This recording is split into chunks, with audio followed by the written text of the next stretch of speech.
Good afternoon, everyone. It's 2 o'clock. We'll go ahead and get started. Thank you for joining us for our Pilot Placemaking for Transportation workshop. We're excited to have you here. My name is Sean Conrad, and with me is Sydney Mangini. We're both from the Sustainable Development Program here at NCTCOG. NCTCOG has developed this workshop and a guide for local governments to explore the benefits of pilot placemaking for transportation and how it can be implemented in the Dallas-Fort Worth region. A few quick items before we get started. Please enter your name and affiliation in the chat. If you have any pilot placemaking activities that you'd like us to include in the guide, it would be really great if you could also add that in the chat and a website or contact information so we can reach out to you and feature some of those great examples. We have a packed agenda today. Please feel free to enter any comments or questions in the chat at any time, and we'll post those questions to our presenters as time allows. The workshop is being recorded. The slides and a link to the video will be shared with the group next week and also posted on our website. Also, AICP CM credits are available for this event for those of you who would like to log credit. Today's lineup includes an overview of the Pilot Placemaking for Transportation guide that we are currently developing. We have a very informative pre-recorded webinar titled Tactical Urbanism, Taking Short-Term Action to Generate Long-Term Change. This was produced by the Maryland Department of Planning. We have some terrific examples of pilot placemaking programs from Charlotte and Boston, and also an overview of some local placemaking examples. With that, I will pass it on to Sydney. All right, thanks, Sean. Hi, everyone. Thanks for joining us today. I'll be giving a brief overview of our Pilot Placemaking for Transportation guide that is currently still in development, but should be available and published within the next few weeks. So what do we mean by Pilot Placemaking for Transportation? Sometimes pilot placemaking is also referred to as tactical urbanism or pop-up urbanism, but for our definition, we're focusing on the implementation of test transportation treatments that will ideally create appealing places where people can move through safely and comfortably. And these will also allow for data collection that will then help local governments make informed decisions with public interest in mind for or prior to permanent installation. Some of the goals for this project are to provide recommendations for local governments who may be interested in providing or establishing placemaking programs or implementing projects. We're also hoping to encourage pilot placemaking as a strategy for increasing safety and comfort and the appeal of transportation treatments, as well as using this as a strategy to activate streets and support revitalization. The guide will also provide some feature some examples of established programs and some information on tools and other resources. So we started developing this guide earlier this summer. We started with a survey to some cities in our region about their placemaking activities, just to kind of get a gauge on what's happening in Dallas-Fort Worth regarding placemaking. We also conducted some research and did a literature review to see what's out there regarding pilot placemaking, and pulled together some case studies to reference in the guide as well. Our survey was followed up with some interviews of various city staff about their specific programs and how they're structured. And then we compiled those strategies and tools and resources into the guide. So like I mentioned, the guide will kind of give you an overview of pilot placemaking for transportation. It will also kind of give an overview of site considerations, again, those case studies from all over the US, and specific recommendations for program and project implementation. We also feature some more detailed information regarding our stakeholder outreach efforts, and some information on how you can evaluate your pilot projects and any and challenges and opportunities for pilot placemaking that we noticed during our research. To get a little bit more into the stakeholder outreach component, we did send our survey to our Bicycle and Pedestrian Advisory Committee, as well as our technical advisory committee here at the COG, and some other stakeholders back in May. And from that, we learned that there are few formal placemaking programs in our region, but there are a variety of projects happening all over the Metroplex. Any of the programs that we were able to identify were usually related to a formal parklet program. So some of the outcomes of that survey were, again, the identification of challenges and barriers associated with pilot placemaking, different example projects, and then we were able to conduct follow-up interviews with specific cities for more information to help better inform our guide. So now I'll transition more into kind of a placemaking overview. So some of the benefits of pilot placemaking include providing opportunities for public feedback and help provide quality public spaces for everyone to enjoy. These spaces will ideally create areas for community building and social interaction and education, as well as improve safety and livability, support economic development, and then possibly catalyze in neighborhoods and community development. These were the main challenges that were identified from our survey, and we grouped them into these general 6 themes here that you're seeing. So public buy-in was a hurdle at times, as well as a lack of resources in general, such as staffing, funding, budgeting, and the ability to regularly coordinate on these projects.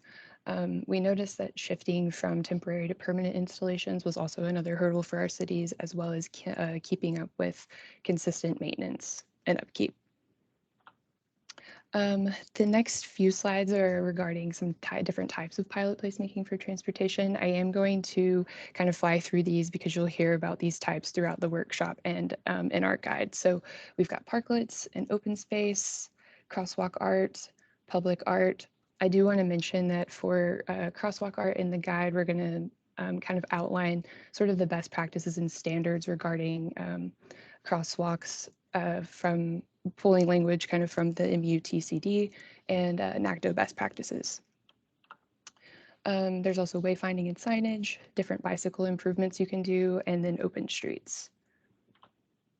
So I'll finish out this part of our workshop with some of the different considerations we put together for local governments regarding pilot placemaking. So for the cities who are interested in developing a formal program, we noticed that many of the established programs were already under some kind of existing city department. So it's housed under there, and then they also coordinate with various city departments like economic development, planning, public works.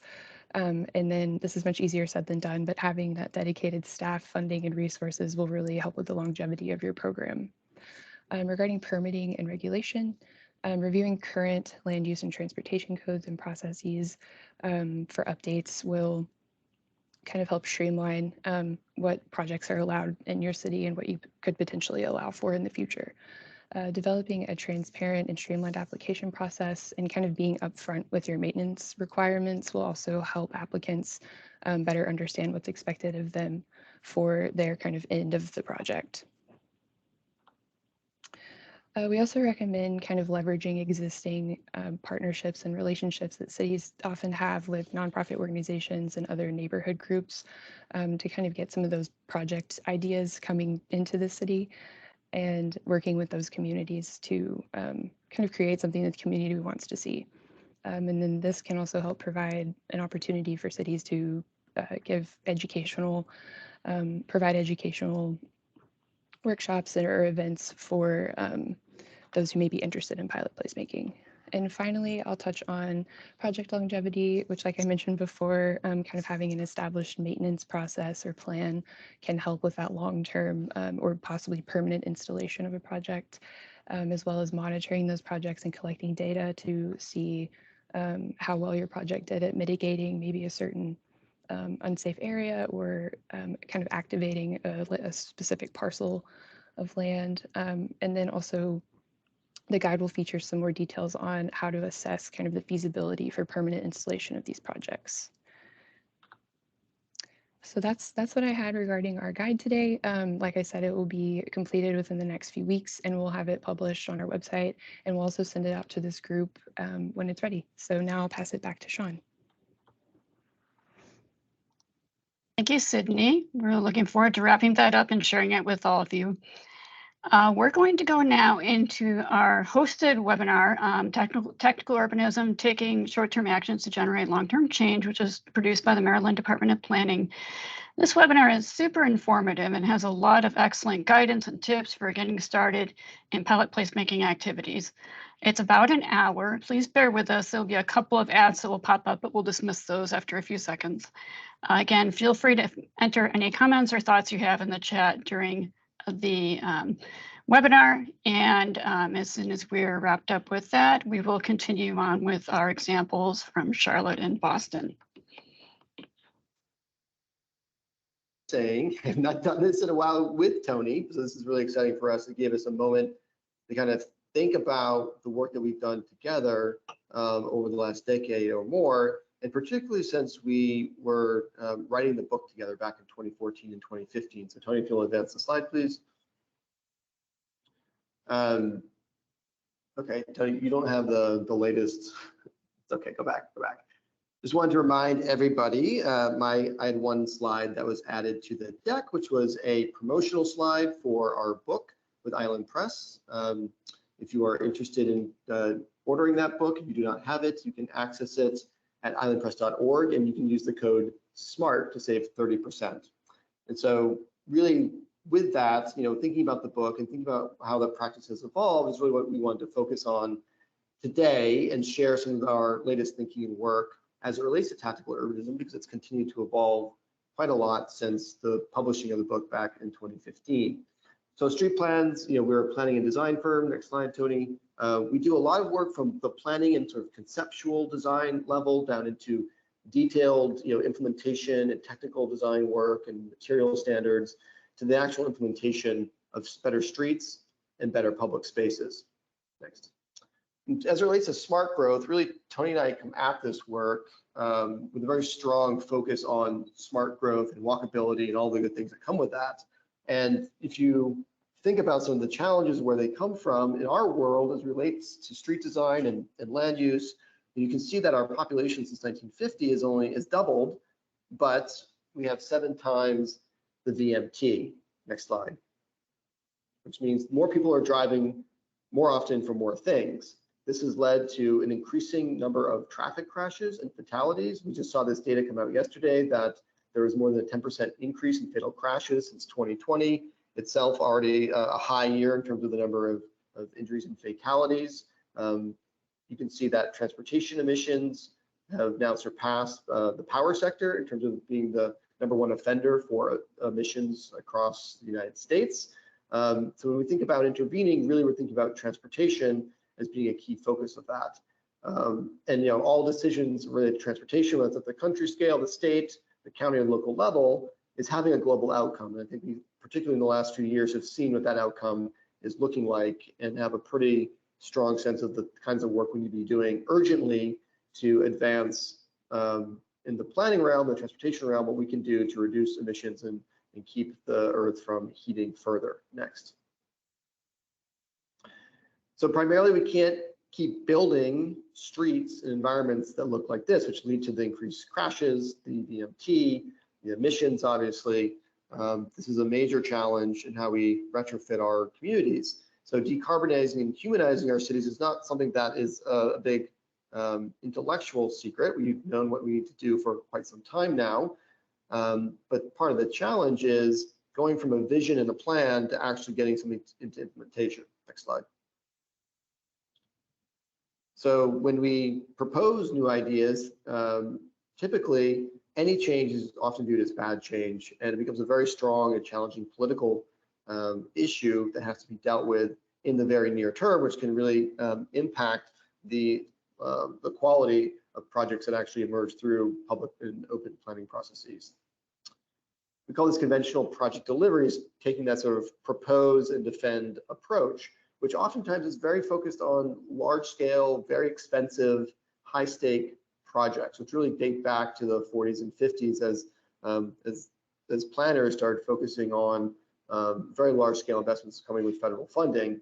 And these processes tend to lack transparency and breed mistrust, which we see play out in the sort of public dialogue in all sorts of ways politically these days, and ultimately leads to projects that are static and inflexible and are very, very expensive. So once built, there's very little changing these types of environments for another 2-3 generations. Next. So Jane Jacobs once said, city planning lacks tactics for building cities that work like cities. And I think what she means by that is when many hands have a role to play in the built environment, in our communities, we get a much better outcome over time. Next. So we really discovered, more than a decade ago that it really is important to give people the experiences of what the future can be. We started with open streets in Miami back in 2008, right there on Flagler Street, sort of the main street in downtown. And we're able to go from planning meetings and charrettes and workshops that might attract 20, 30, 40 of the same folks to be able to invite thousands of people into the streets to experience a different kind of environment, a different kind of way to think about the future of the city. That was back in 2008. Fast forward, and today, this street, that same street, Flagler, is now under construction, which is going to be a flexible street that's curbless and can be used for closing it off to motor vehicles and have it be pedestrianized at certain times of the day, then open back up for things like deliveries and local access. So it's amazing to see how a small idea, a weekend event over several months, then was able to generate and encourage the community to go even further to that long-term investment. Next. And that really is, in a nutshell, tactical urbanism. It's an approach to community building using short-term, low-cost, and scalable projects that are intended to catalyze long-term change from the very beginning. So we're always thinking about the long term and how we can get to an outcome that we all aspire to, but don't wait for decades on to receive the infrastructure investments and the funds to do so. We start small and go from there. Next. So this methodology is very iterative, right? You, again, focus on the long-term future that you're aiming for, but test with smaller term projects. And so really the focus so long on the large scale projects has been missing the opportunities to iterate all along the way, physically, in real time, in real places. Next.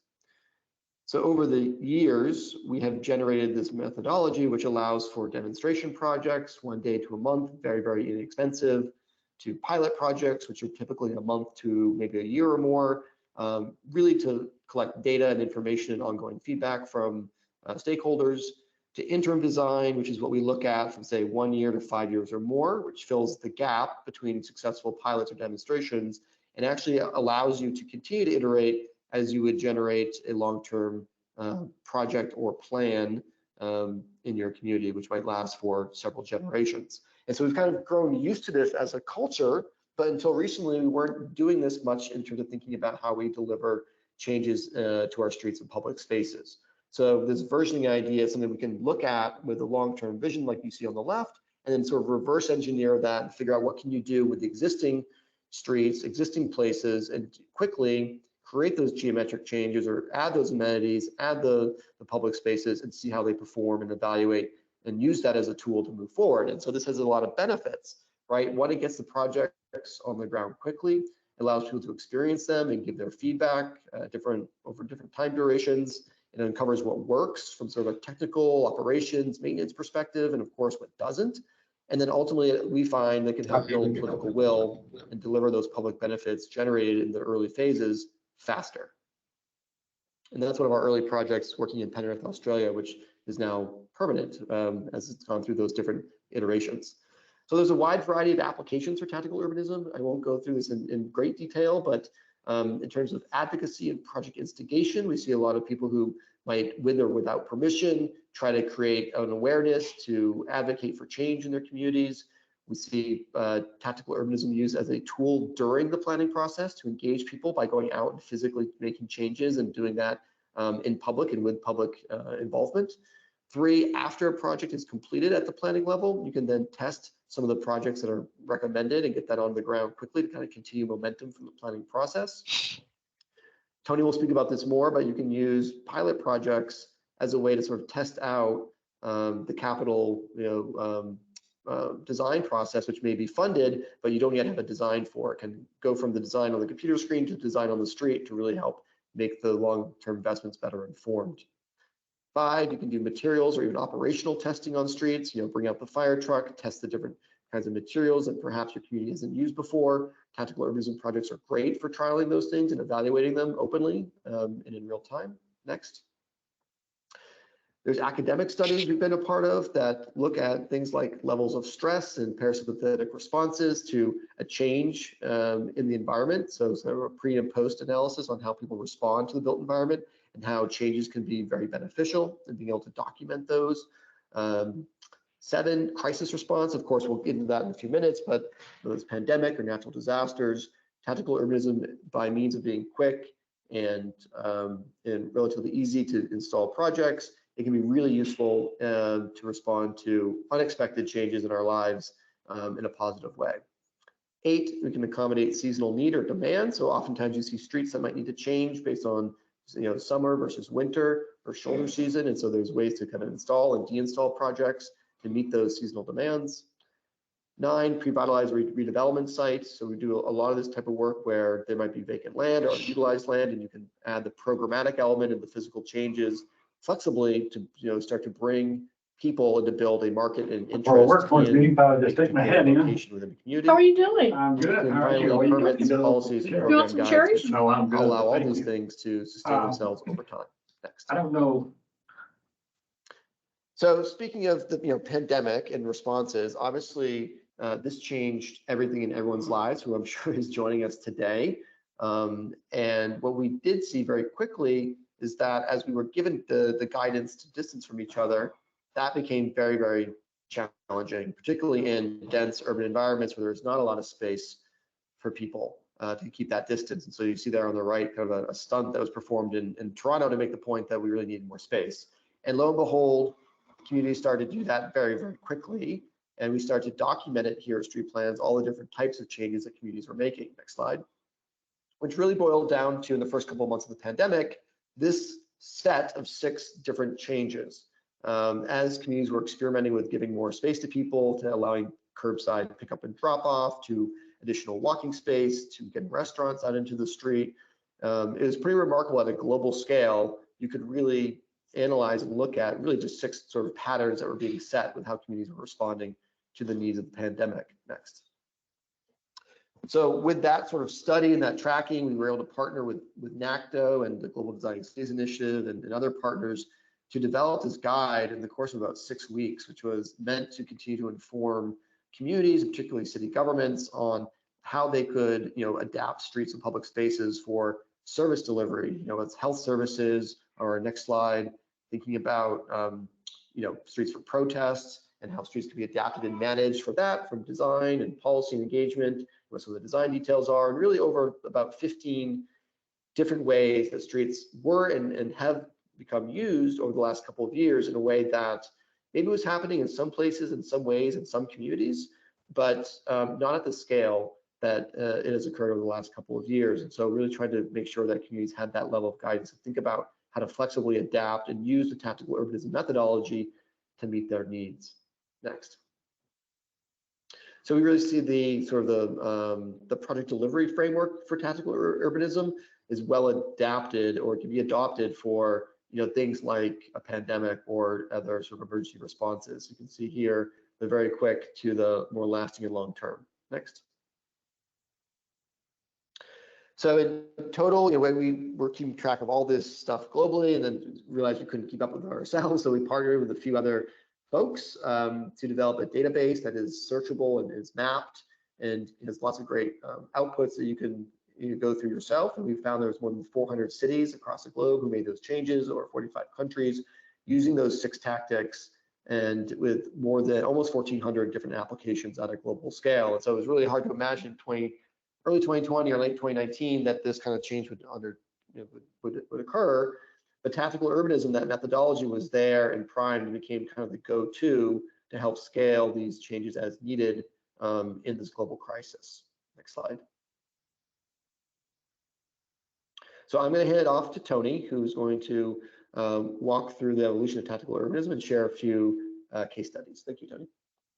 Thanks, Mike. I think that really sets up this next part of the presentation quite well. And it was really exciting when Mike and I were talking about how to structure this, and just checking in on how we were going to present and think about what's happened over the last 10 years and where it goes from here, and just thinking about that visually and how we would start to kind of map not only our projects, but just the tactical urbanism methodology and movement at large, and bringing together everything that Mike just said about the types of projects, the durations, how they're used, and the different phases of this work as it's developed over the last 10 years. We put together this graphic which talks about, at the one end, initially at the beginning of our firm and even before street plans existed, this sort of discovery of tactical urbanism, even if it wasn't called tactical urbanism.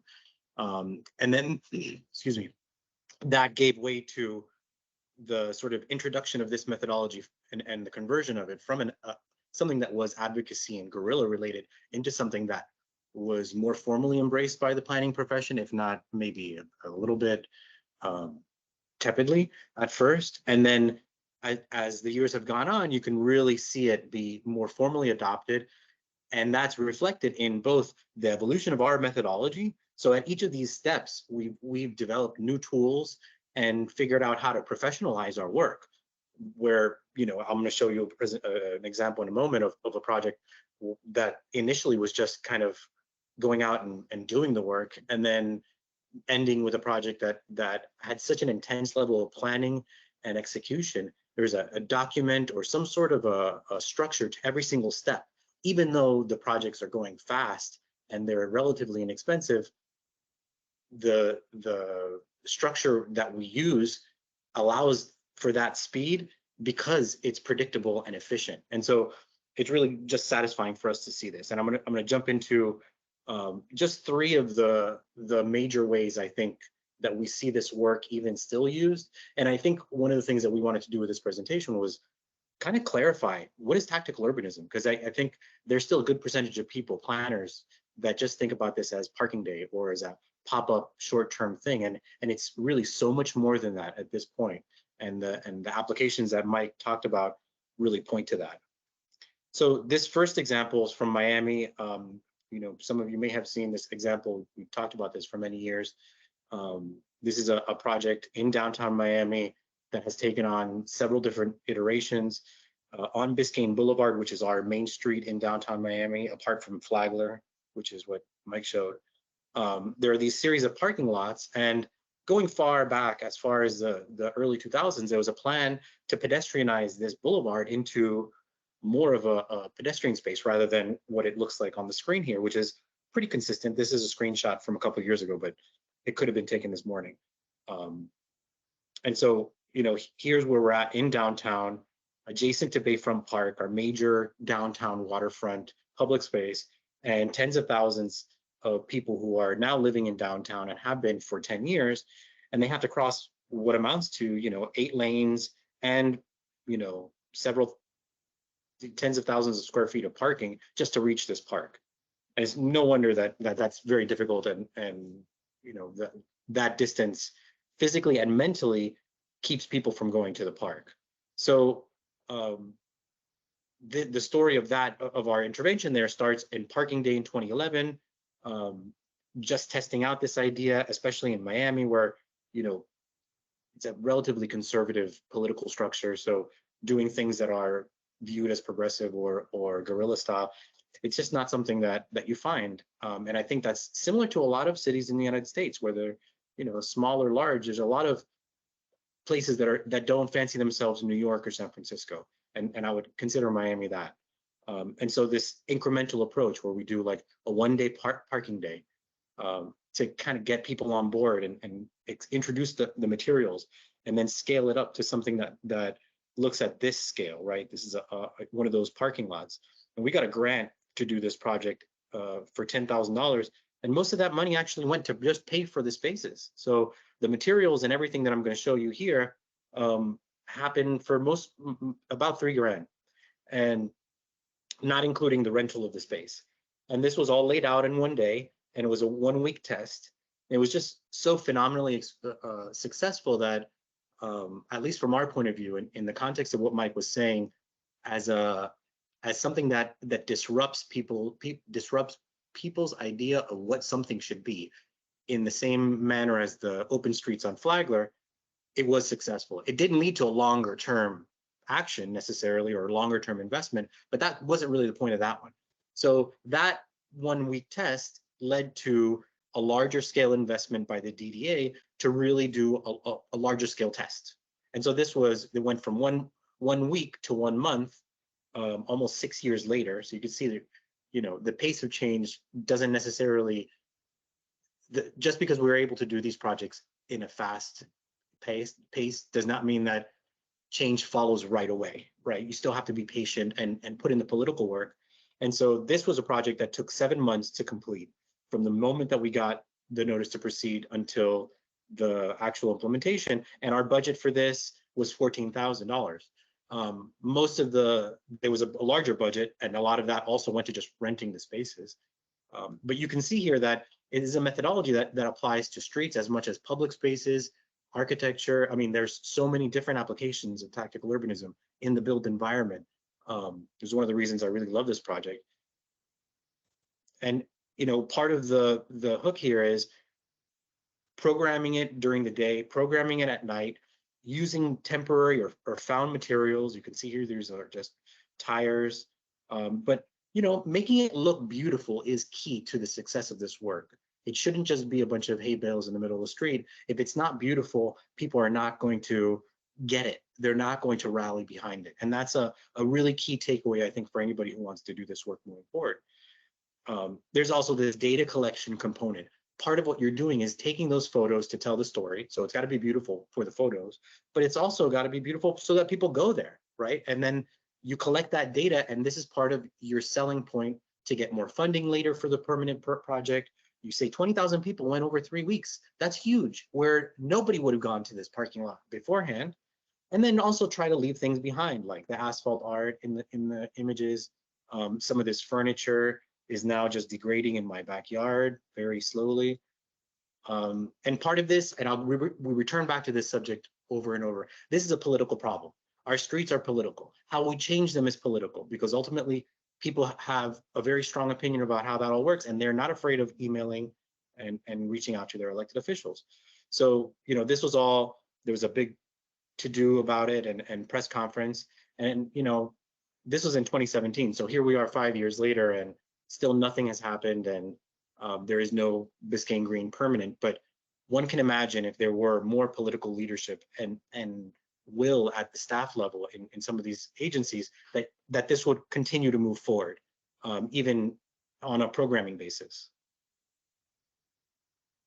So that's a story of Biscayne Green, and it's not all a bad, it's not all bad news. I mean, there is an ongoing planning study. It's not as fast as I would like it to go, but they are working with the state agency, and we've already received questions from this crowd about how to deal with that. So things are moving along, and maybe in a year we'll see something, or in 5 years I'll be able to give this presentation and show you some amazing experience on Biscayne Boulevard. And I would attribute the success of that project ultimately to our seeds that we laid back in 2011 to show people that they didn't really need 30 parking spaces. What they needed was better public space. So that's instigating change. That's getting things going. You can use tactical urbanism to get things going, even when you don't know what the next step is. What about when you want to have a next step? What about when you have a capital project coming and you want to plan? And this is a great example of that. And this is a project in Asheville, North Carolina, for a corridor called the Cox Avenue, which is actually now being funded by NCDOT. And we were brought in by a nonprofit that basically wanted to see something great happen with this street. It had bike lanes on it already. They wanted to see improved bike lanes, and didn't want to see the opportunity missed with the capital improvement project. So we saw the tactical urbanism project as a way of vetting the designs. And this was a very fast-paced design process. So we got this notice to proceed on, I think, June 1st, and the project was in the ground by November 1st. So that's 5 months for what you'll see is pretty real infrastructure. I mean, it wasn't meant to last that long, even though components of this project are still in the ground today. And I believe this was in 2018. So it's lasted for many, many moons. And everything you're going to see here is $30,000. So I love to bring in the cost component, because it's important to ground the work in how much things actually cost, rather than just say that they're inexpensive. They're inexpensive compared to longer term infrastructure projects. So here's what that looked like. And we, during the design process, we came to the conclusion that they didn't really need a better bike lane, an unprotected bike lane. What they needed were these sidewalk expansions that at times really function as protected bike lanes. And their lanes were very wide. You can see here, even with this outer edge striped, there were very wide lanes, which just encouraged people speeding. And so we had, 120 volunteers, and I owe all of that to Asheville on Bikes, who was an amazing partner. And I think for those of you cities looking to do this work, you don't need to struggle with volunteers and those components of the project that are really not second nature to city staff. Look for your nonprofit partners. They're out there. They want to do this work. And if there's funding for them, they're going to do a great job at it. See them as professional partners, even if though they're nonprofit. And part of the project included a huge mural in the middle of a block that we worked with a local artist to develop some sketches. You can see here the sketches that we were given. And then in our Asphalt Art work, the work that we do to actually do the implementation, sometimes we're the artists and we do the drawings. I'm going to show you an example of that in a moment. This is one where the art inspiration came from an outside source, and then we were able to turn it into something that was implementable on the scale of a street. And so you could see here how we went from this sort of lined just 8.5 by 11 sheet of paper to an actual mural and design that we were able to implement with our volunteers. And here's what that looked like. And really everything that you see on this block, this is $3,000 worth of paint and materials. Understanding that $3,000 gets you a short-term project. And if you spend more money, the more money you spend, the longer that mural is going to last. We also did, measurements. I think evaluation, I'll go back to it over and over, is such a huge part of this work. And so we saw average speeds decline, incidence of speedings decline, and the highest speed lowered by half, which I take to be a huge improvement over the base condition. And we also worked with some partners at State of Place who have a website and an algorithm that sort of quantifies a set of metrics like walkability and the safety of the street, among other things, to come up with some sort of a return on investment. And so often, especially in our more conservative places, the economic argument is the one that wins out.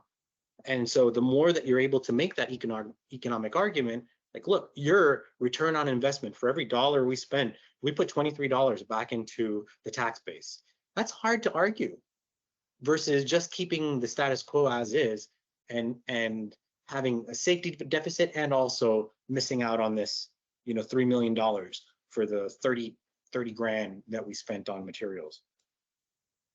And ultimately, I think the success of the project is in the doing the work and experiencing how amazing it is with the community and seeing how they're able to use it and celebrate it. So that's tactical urbanism as part of a planning process. And one hopes with Cox Avenue that project will become something more durable and beautiful with street trees, and that the planning process that they're undergoing right now learns from the test, which all those materials are decaying quite rapidly at this point because it's been so many years. They're the next level up in terms of durability of materials and investment of time and money and political capital is using tactical urbanism to deliver projects. We should be accelerating the delivery of these public benefits. And so this is one in Culver City, California that really relied a lot and still relies on I think pretty amazing political leadership in the form of former Mayor Alex Fish, current Mayor Daniel Lee, and just an amazing staff that get it. They understand that the economic vitality of their city and the ability of their residents to get around relies on making changes to the public realm.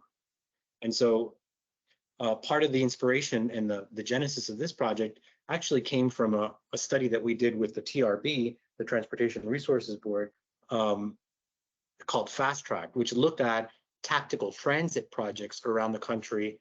I think this was 2018, 2019. And we were really looking at transit projects that were implemented in under 2 years, used temporary materials, and that were either infrastructure or operationally based. And so we issued this report, and soon thereafter, I got a call from the folks at Culver City saying, we want to do this. And so I think, one of the things that we've seen and one of the key takeaways from this work is it's gone from being something that is very small scale, intersection improvements and roundabouts and small things that signage, small things that folks can do, to large scale, long scale projects that impact transit. And transit, for anybody, all of you practitioners and city staff and advocates, transit is expensive. But the more that we're able to use this methodology to apply to transit, and we've seen cities like, Boston and Somerville use this to get to long-term capital, just using cones. I mean, there's been great projects using just cones and paint to create bus lanes, all the way leading to actual physical BRT lines, which take millions of dollars. And so for Culver City, where we are is in that interim design phase. We're just before long-term capital. We're not moving any curb to curb dimensions. And this one was 1 1/3, 1.3 miles approximately. So for context, that Cox Avenue example was just 1/3 of a mile for $30,000 of paint and delineators and whatnot. This was a mile and 1/3 of souped up paint and delineators and street furniture, which I'm going to get into in a minute. We also did, as part of this project, 32 curb extensions, which is, we think, one of the largest asphalt art murals ever to be completed across the city, but I mean, across the world, at almost 32,000 square feet worth of asphalt. And that's all asphalt that some of that was crosswalks, and I'll show you that in a minute, but most of that was actually just curbside space that should be converted into pedestrian space. That is, places that are not parking, that are at the intersections, where you can tighten up the curb radius to create a better condition for people walking and biking. The project involved creating separated bus lanes and bike lanes. And for a project of this scale, I cannot convey to you, and some of you who are in this business know, the speed with which we did this project, from the notice to proceed until when the project was actually in the ground. 1 year for infrastructure of this scale, where we're spending, $1.5 million plus on materials and also contractors to do the work. Because one thing that you'll notice is, as you go from the very short-term temporary stuff to the more permanent infrastructure-based tactical urbanism, you have to go to more durable materials that are not installable by volunteers. So there are components of this project that we did with volunteers, and they were great, but we didn't have volunteers out there spraying MMA and building bus platforms, right? So then also the other hidden piece of this is getting a permit in 6 months for a project of this scale, I think is pretty unheard of and ambitious, to say the least, and we were able to accomplish that. So here are just some of the components of the project. There's a micromobility component with scooters, and also these bus platforms that were custom built. We have curb extensions and crosswalks where we use asphalt art. And then there's the transit and the bike lane component that was key to it. So these are physically separated bus lanes. Cars cannot enter the bus lane even if they wanted to, because they're separated by, originally they were separated by wheel stops, and now they're separated by another type of temporary curbing. And then behind the bus stop, or behind the bus lane, is a physically separated bike lane. And so when we talk about asphalt art, I go back to this. In our work, a lot of it goes back to the fundamentals of architecture and urban design. We draw by hand, we propose and dispose, we do a lot of different sketches to see what works and doesn't work. And so here's just an example of that with regard to the art. This is one where we were the artists. We did all the work here, and it started with just some sketches. These are jacaranda flowers because they have jacaranda trees lining their main street. And so we thought that was a beautiful sort of icon to lay down on the pavement. And there's a larger story here about the curation and development of the art, that it did involve the community. But I'm just going to get to the end result. So we go through multiple iterations. This is like architecture school, urban planning school. We do pinups. We do pinups with the community. They tell us what they like, what they don't like. We also consider ease of implementation. How difficult is this work going to be? So you could see on the left, doing the in detailed design of those leaves probably would have been pretty difficult at the scale of 32 curb extensions. So part of what we have to do is really make trade-offs and develop the design and think about how we're actually going to get it done, because ultimately all of that 32,000 square feet worth of asphalt was painted over the course of a week, 5 days. And the broader project took 1 month to complete, which is on the longer end of implementation. Usually our projects take a week or less. As part of that Asphalt Art development, we do what's called a build manual, which is a 50, 60-page document that has traffic control in it. It has detailed design plans. If we're doing striping as part of it, it'll include striping. And then also colors, templates for our stencils, if we're using stencils. And that's an innovation that I think took us a little while to figure out, that we didn't have to go out and wing some of this stuff. If everything is pre-baked and put into a plan, and we have that plan out with us, it's much easier to direct volunteers and also structure the work. So the plan will include hourly estimates of what the pace of work and where everybody should be doing the work. So that'll be, Mike will be at Main Street and First Street doing a mural and directing 5 volunteers, and Tony will be at the other intersection. And so we're able to plan out with great accuracy, and that's for our benefit and for our clients' benefit as well, so that they know what they're supposed to be doing. So here's what that all looks like. That was a lot of introduction and explanation to get to the meat of it, which is this. Here's part of it. There's just one typical section in downtown, and you can see we took a whole travel lane. This is a classic lane reduction where there was already a center turn lane. So we took the outer 2 lanes in this case, and made bike lanes, bus lanes. And there are locations where the bus lane is broken for right turns, but you can see here all of the asphalt art that's been reclaimed. And so one might imagine in the next step of this project, the city doing a more intense design process for the permanent version, which will have learned from this design. And maybe this becomes a center running bus lane, but at least the curb lines have been set and established, and there's a learning that has occurred because of it. So here's what that looked like before. You see 0% of this curb to curb width of 78 feet is basically for people. It's all for cars, on-street parking and 2 lanes of traffic. And after our work, it became 63% of the space was for people riding their bikes, walking, or taking transit. And that doesn't include the sidewalk space. So this is a huge win and super aggressive and ambitious. I think if any of you do half of this, you'd be successful.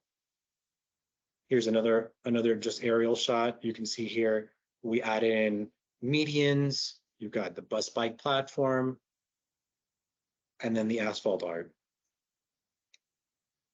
Again, part of the reason we do asphalt art is just to reorganize the geometry of intersections that have been made to speed cars along. As I said, we include the community in the implementation of this work. Here, there are people from our team who are reviewing the work, and some of us from street plans will go and do hand drawings. You could see the large jacaranda that folks are drawing right now.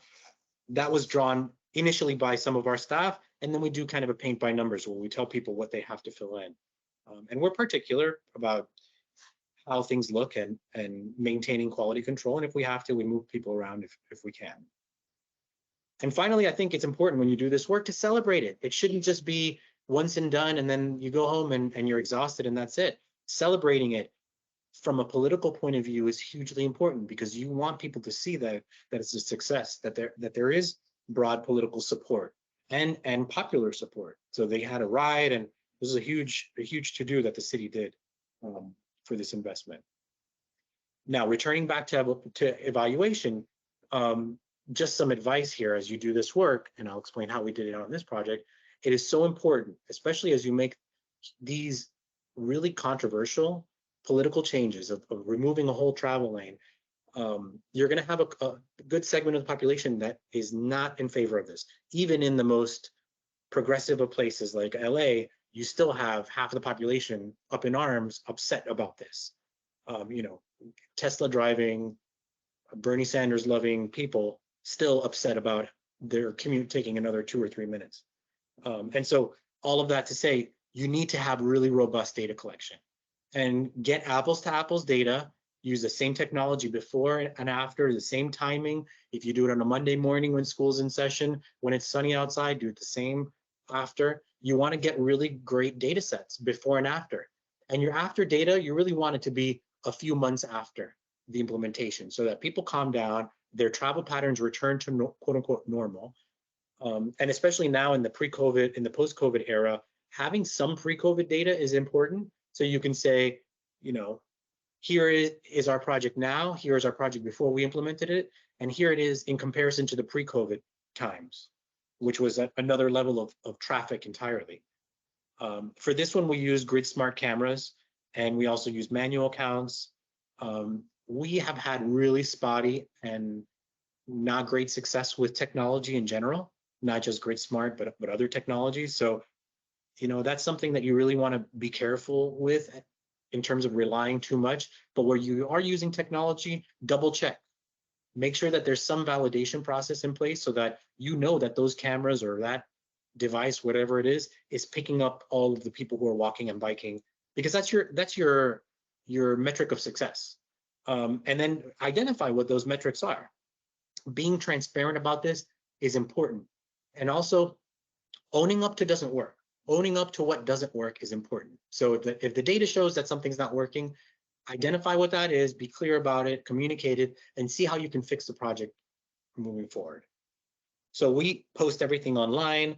Here we have monthly KPI reports. This is just a screenshot of the website. And then what we found so far, and I think, you know, the longer this goes on, the more I trust the data, but in the first few months, it's always so tenuous. We've seen an increase in transit usage, at least from post-COVID levels. Transit usage, which is not a surprise to anybody, is down across the board everywhere from post-COVID levels or from pre-COVID levels, and this project is one of them. And even though we did this dedicated bus lane, so that's not a great data point, but it's reality. We do see increases of up to 85% or even greater of weekday bike volumes, and that's the protected bike lane. When you build those protected bike lanes, people use them. On-time performance for the buses is at 90%. And then interestingly, for a road that had 14,000 cars a day pre-COVID, your travel times in going through downtown are slightly down. And I think I attribute this to people using this street as a cut through to a popular route called Venice Boulevard, which is just a block away. So people are no longer cutting through as much, yet the car volumes are actually flat. So they haven't really increased or decreased all that much. And that just goes to show you, for a street of this size, for a volume of 14,000 cars, you don't need 4 lanes of traffic. And we've done projects of 20,000 cars a day and reduced the car lanes to 2 lanes and had great success. So I'm going to wrap up here and then hand it off again to Mike to close us out. Here are some lessons, just advice from people who we live this and breathe this, and we want to see all of you succeed. I'm sure we're going to have a lot of questions. The first is, I think, lower the barriers to entry. We are the ones who are putting up any barriers, our processes, and COVID taught us that we can do everything that we want to do fast and people will love it. And this is Ocean Drive in the weeks after COVID happened and the lockdown happened. And you would never see this during the day. The city just all of a sudden like put up a bunch of delineators, created a protected bicycle facility, and then about a month after this, they just closed the street entirely to people and opened it up, closed it to cars, and it opened it up to people. And it was one of the most successful projects, I think, anywhere in the country. Unfortunately, they went back on that. So there's a lesson to be learned there, but we can do this. You don't need, there's no special recipe. We're human beings, and we have examples of this work from our shared experience throughout civilization, throughout history. We can do this. ultimately, though, it's a policy decision, right? So that Ocean Drive example is one that didn't stick because there was no policy directive that would live beyond COVID. And I love this. This is a project that we just did in Atlanta during COVID that was meant to test out a shared space concept on Peachtree. And this is the Peachtree that's in downtown, that's in the heart of their commercial district where all the convention center and the hotels are. And I think part of the success of this project and the reason that from our point of view, it was so seamless and easy to do was because they had a policy in place that was accepted by the traffic engineers and accepted by city staff and the planning department, where we could just point at a picture and say, this is what we're going to do. And maybe we did a little bit of variation here and there, but there was a shared acknowledgement that this is a policy that the city wants to engage in and pursue. And so to my mind, and I think this project was hugely successful and popular with the merchants on the street and the business owners and the property owners. Now there's a silver, or not a silver lining, it's a cautionary tale here, which is that streets are and remain very political. And so what happened during that project is, in spite of the fact that they had a political process in place, a policy process, there was a change in leadership. The mayor decided not to run again, and she left, and a new mayor was elected. And one very powerful and well-connected property owner, was able to have the project removed. And this was about a month ago that this happened. So it was really intended to be a 90-day test. It was up for almost a year, 200 and some odd days, and they were already working on the next phase to improve the short-term version. And from one week to the next, they just went in and changed it. And you can see here the quote from this is actually not from the Constitution Journal, it's from another article, but this one property owner, Bowers, had lobbyists at the state level who were threatening the city with ramifications if this wasn't changed back to the way that it was, which was 4 lanes and a center turn lane. And the data showed during our test that traffic was not bad. Emergency response times were actually fine. They were consistent, if not lower than they were before. And pedestrian and bicycle activity were above pre-pandemic levels. This one person wanted this project to go away. This is not the first time that he's exercised this power, his political power. But ultimately, I think you need to make sure that you have the votes in council and that you have the support of your city managers and also the support of the public. And do your due diligence and talk to the people who are most likely to be upset about this and try to get them to come along before anything happens. Another trend that we're seeing, and another just point that we're seeing in terms of funding, we got a lot of questions in advance of the presentation about funding. Look to your MPOs, help your MPOs realize that this is in their wheelhouse. There might be some tricky points there with regard to whether federal funding can be used for materials or planning and how that all works out. But we have so many great MPO partners like the Broward MPO, where we're working with them on projects at the city level, that their role is just to bring people together. They're convening the parties, they're convening the public, the city, they're providing the resources that are needed to get things going.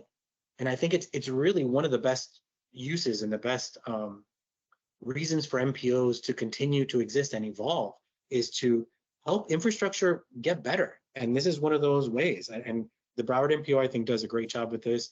SCAG in California, the Southern California Council of Government, does an amazing job of this, and they've been way ahead.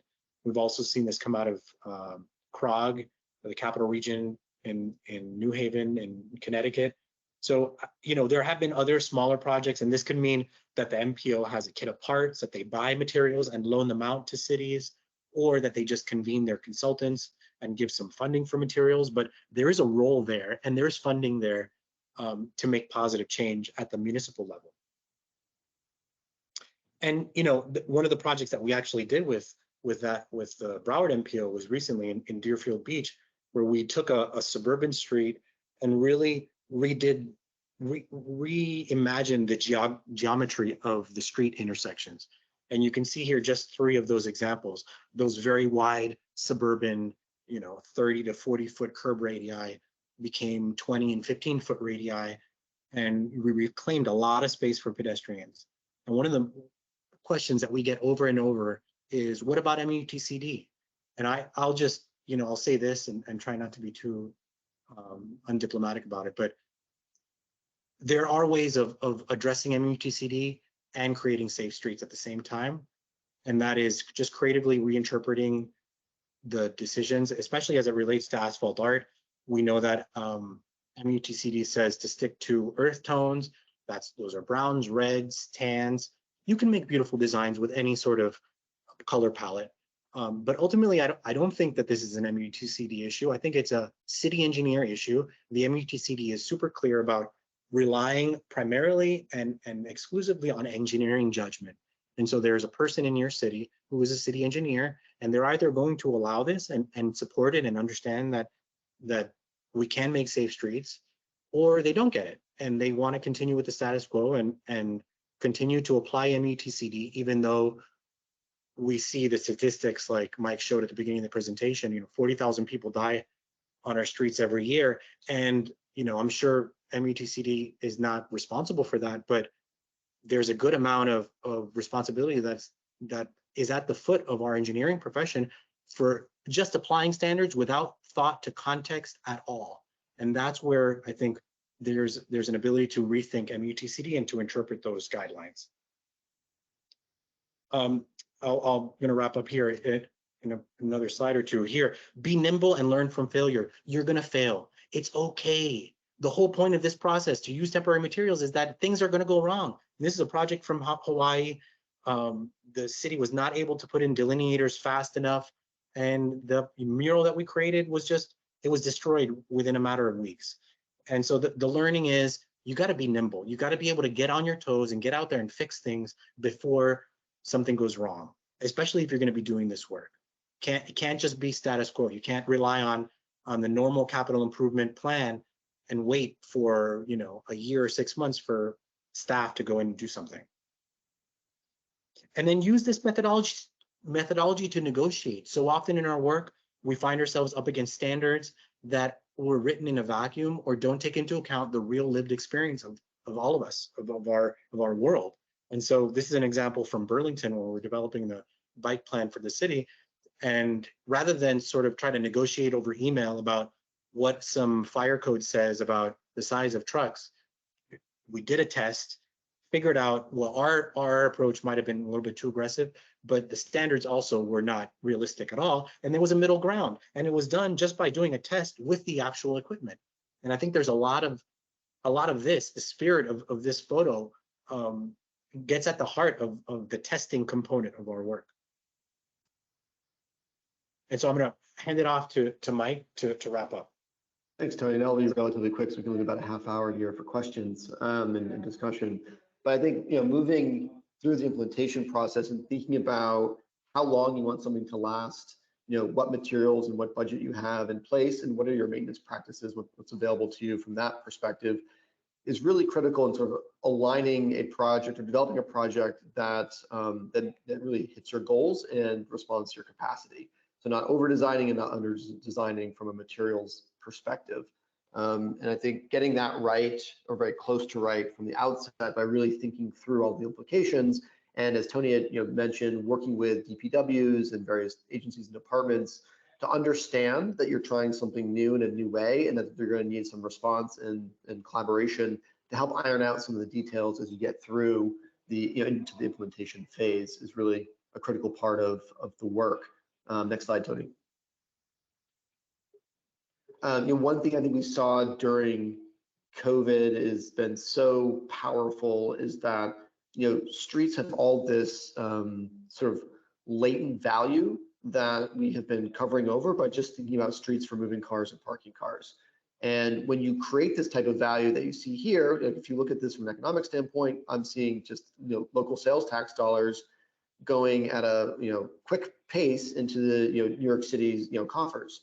The amount of revenue that can be thrown off from a parking space for dining and sales receipts, if your state has that, far exceeds that of parking a car for $2 an hour, which is what it costs here in the commercial districts in New York City. But when you create that value, what do you do with it, right? How do you leverage that? And I feel like a lot of communities have not taken that step yet. As we're still living with COVID and thinking about the future, how can we leverage these things to be sustained and continue that value proposition for communities, but also then to distribute that value to places that need, investment in their streetscapes. And so I think New York City's program, which, absolutely kind of took lesson number one to heart, which was just make it easy for people to get out and use the streets for commerce. And this has been attributed to saving 100,000 jobs in the city. We had more than 12,000 restaurants operating on streets and sidewalks, many of them within travel lanes themselves. And I did a quick analysis of all this and saw that there was nearly a 500% increase in revenue to the government through local and state sales tax, which here in New York is split just about 50-50 over the annual revenue thrown off by a parking spot, assuming it's parked 100% of the time. So really, there's a huge amount of value that's created, but then the question is, what do you do with it? I think next slide, San Diego is one of the leaders in thinking about this. And so their Shared Streets and Spaces program has looked at some of the other analysis and sort of data collection that they've done, which I think largely lives in their climate equity index, and realize that they want to help local businesses, but they also know that some businesses have more, have more financial capacity than others. And so how do you have a sliding scale for the permit fee? That's something they've implemented. And then how do you take the revenue thrown off of that permit structure that's now in place for permanent outdoor dining and reinvest that in opportunity areas that need that support? That's a really, really thoughtful way to think about the value creation and then redistributing that value for investment in the streetscape and public spaces, and while supporting the businesses to use that space. Thank you, Tony. Next. And then, 9, you got to link the tactical urbanism projects eventually to the capital project pipeline.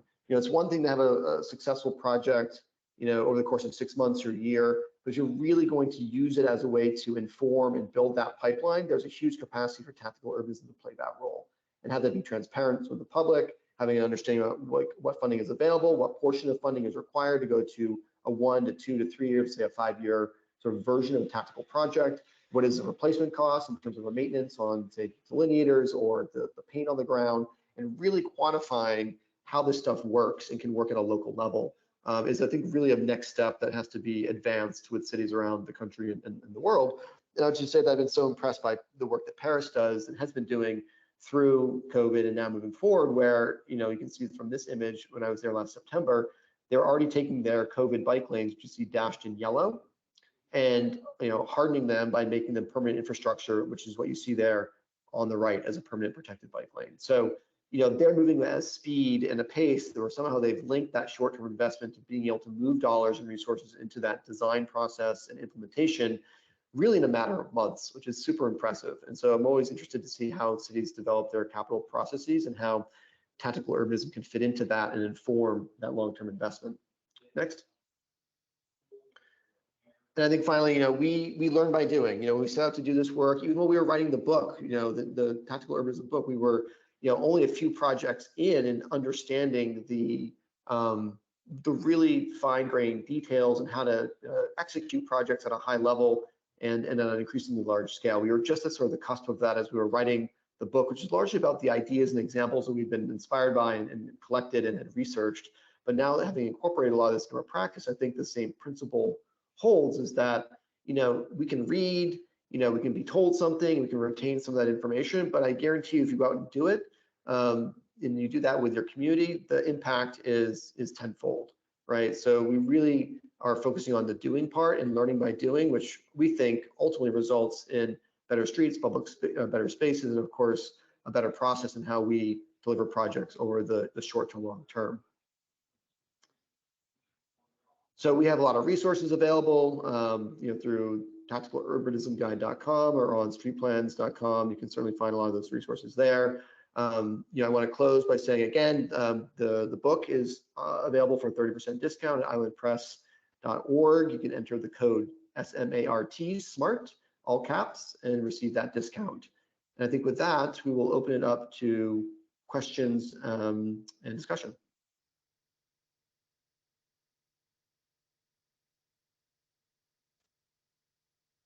Okay, everyone, thanks for joining us for that webinar. Some great information there that we hope was valuable. We'll include a link to the video that will include the full Q&A if you'd like to check that out in our follow-up communication. Next, we're going to hear from the cities of Charlotte and Boston. We're very happy that they've joined us to talk about their very well-developed and exciting placemaking projects and programs. First is Erin Chantry with the City of Charlotte. Erin is manager of the Urban Design Center in the Planning, Design, and Development Department at the City of Charlotte. Erin is here to tell us all about the City of Charlotte placemaking program. Erin? Hi, everyone. How are you?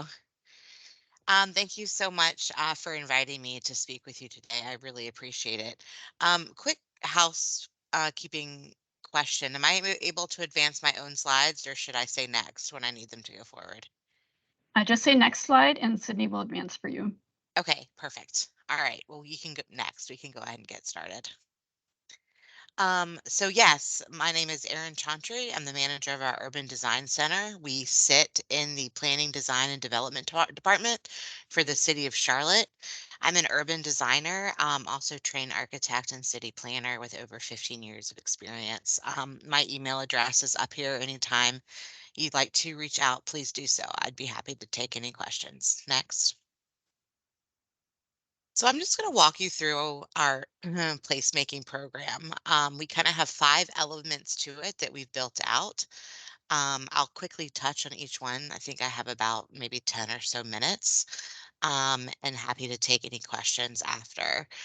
We have our placemaking community grant that is outwardly facing to neighborhoods, business owners, I mean, really any individual who wants to apply. We have our creative pool, which we open up annually to all local artists in the Charlotte metro area as a way of procurement, right? To have a pool that we can tap into to do this quick work whenever we need to. The placemaking hub is something that we developed starting in about 2016, 2017, which really kind of formalizes these processes and makes them all possible, which I'll talk to you about. And then I'll show you some city-led placemaking projects that our team's done and some quick initiatives in programming. Go ahead, next slide. So our placemaking grants, we provide project funding and technical support to create and enhance community vibrancy, safety, and creativity. And we do this through really finding those leftover kind of spaces, publicly owned right away, kind of remnant parcels that are underutilized public spaces that are ripe for activation, streetscape improvements, art and beautification efforts, and then really looking to find those community gathering spaces. Next. So first is our placemaking grant. This was founded in 2019 for community members to activate and beautify utilized public spaces. The picture you see is a retaining wall against a highway. We just finished our 4th cycle, so we left the COVID cycle open an extra year, but our 4th cycle just closed in early March. And this grant comes with funding and assistance for materials and design and permitting, any approvals that need to happen, as well as community engagement. Next. So these are the different types of projects that we have in our placemaking grant manual that we have had success with and we know how to do and we know how to say yes to. There's quite a number of them. We have a partnership with our sustainability department that funds sustainable place-based infrastructure. We also offer programming for City of Charlotte placemaking projects. Any place where people spends time will only be successful with programming and maintenance. And so providing funding for the activation of these spaces once they're complete is very important. And then we also just welcome any ideas that anyone has, right? We love creativity. We want to, if you want to do something different, we want to figure out a way to say yes. Next. So just to show you some transportation focused past placemaking grant projects that we've awarded. This year we awarded a bike lane mural right by the uptown or downtown farmers market. There is an artist who is creating bus stop benches out of recycled material. Um, and a really successful one is an intersection mural.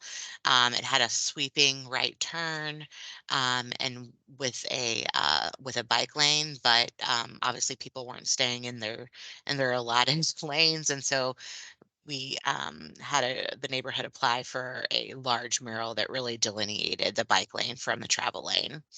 And then, of course, sidewalk murals. These are particularly um, popular in places where, because of traffic counts and wear and tear to the road, we maybe can't put it in between the lanes or on the in the travel lanes. Next. So just a couple of words about our placemaking creative pool that I mentioned. We manage a pool of local artists who are available for study-led and community-led placemaking work. Lots of times people will reach out to us who don't even have a placemaking project with us or through any of our program, but know that this exists and we're able to connect local artists with other entities, which is great. We're just able to lift up local artists through our work and our program. In 2020, we expanded this from just artists to other talents, any creatives. This might include mixed media or poetry, community engagement that's done through art, fabrication, and mixed media. We open this up annually at the same time we do our placemaking grant. Next. So just some numbers, our placemaking grants, we've awarded about 50 now for over $500,000. 28 of these have included local artists, and we've have 71 creatives in our creative pool. Next. So something that I'm like very proud of and think that we really wouldn't be able to do any of the work that we do without the placemaking hub. So this started in 2016 or 2017. We had a number of years where people would come to us and say, oh, we want to do this parklet or we want to do this cool street mural. And it would just get sucked up into city government like forever land, right? There was no process by which we could say yes. It had to go to this person to talk to, and then we had to talk to this person. And by the time we could get to a yes, the applicant or the person who had the idea had already moved on, right? And it was forgotten, or we could never get to yes, and it was a no. And so a multidisciplinary team made of many city departments, including planning and urban design, CDOT, our Department of Transportation, our Housing and Neighborhood Services, our engineering department. We kind of had rule breakers from each of these departments. They got together and said, let's figure out a way to do this. Let's make this happen.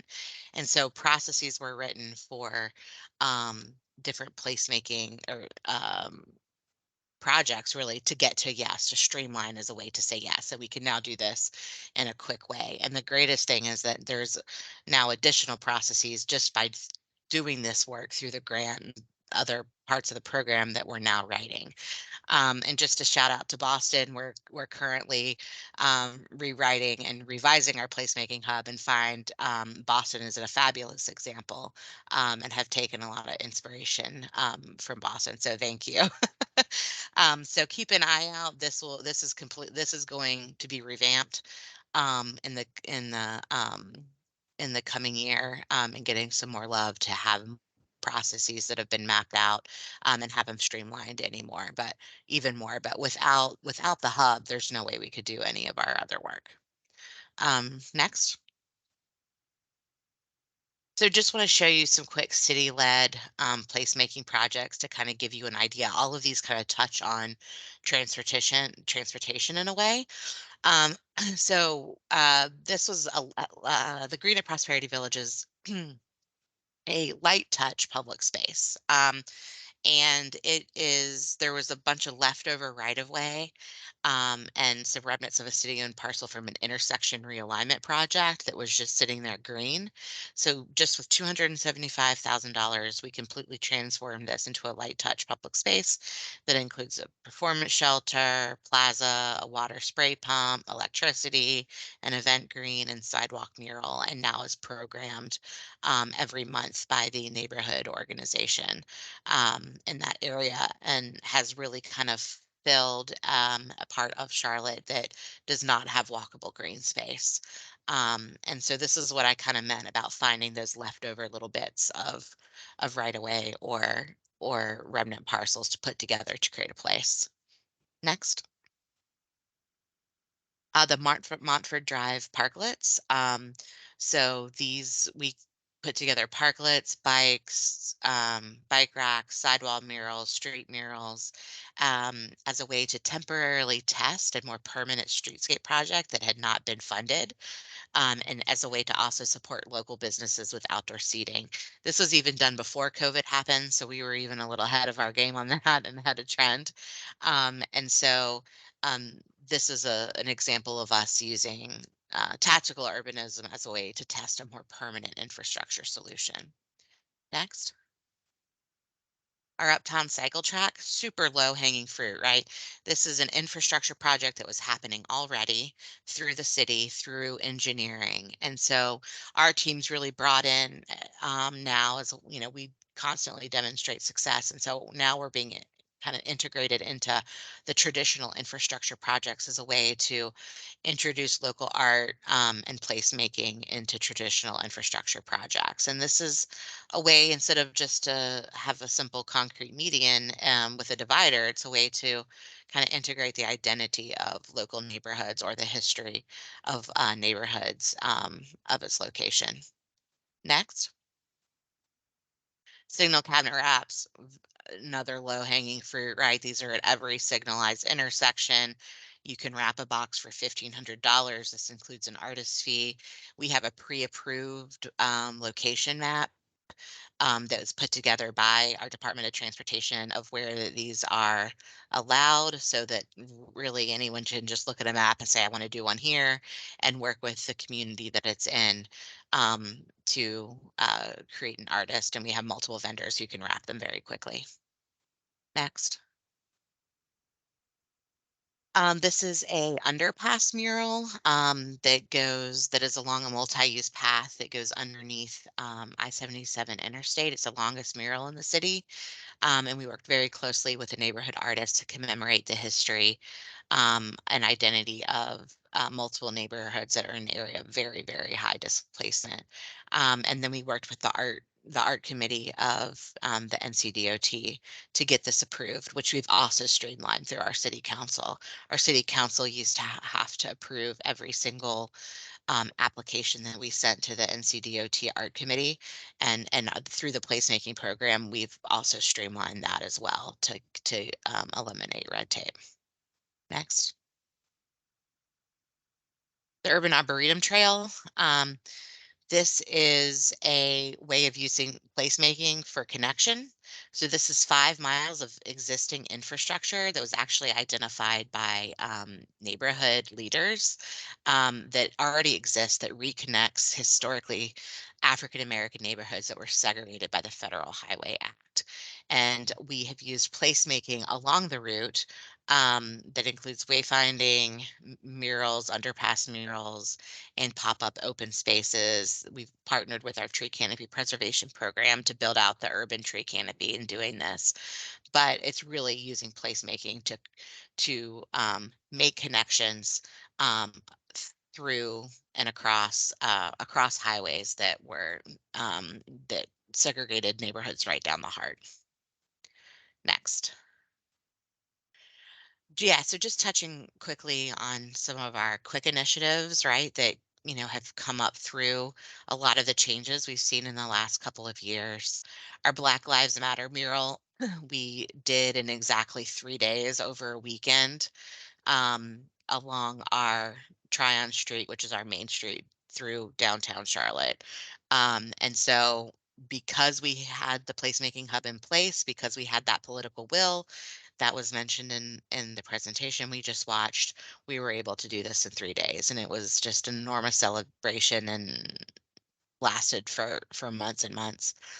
Shared streets also, like a project that was mentioned in our presentation, we shut down many streets to pedestrian use only during COVID, and then worked with local artists to create street murals along the route. Streeteries, which is also a COVID response that used parklets in our city streets for outdoor seating. Another thing our program did to celebrate Charlotte's 250th birthday is to place 150 rocking chairs across the city in spaces that are underutilized public spaces to demonstrate to the public how, if they're invited to sit there, how they could rethink of it as their public space and not just a place in the city that's left over. So really challenging our communities um, to think about public space and to challenge them to think about it in a different way. And then programming, which I mentioned, we continue to know that these spaces are only successful if they're programmed and they're maintained. And that's something that we try to do through our placemaking program. Next.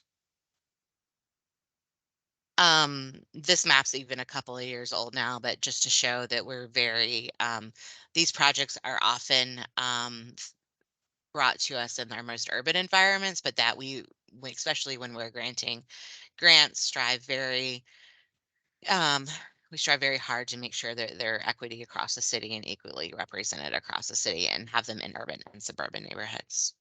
Next. So that's my short presentation. These are QR codes to the Urban Design Center, which does a lot more work than just placemaking. Please follow us and check us out, the placemaking program, and then also our Urban Design Center blog. Thank you.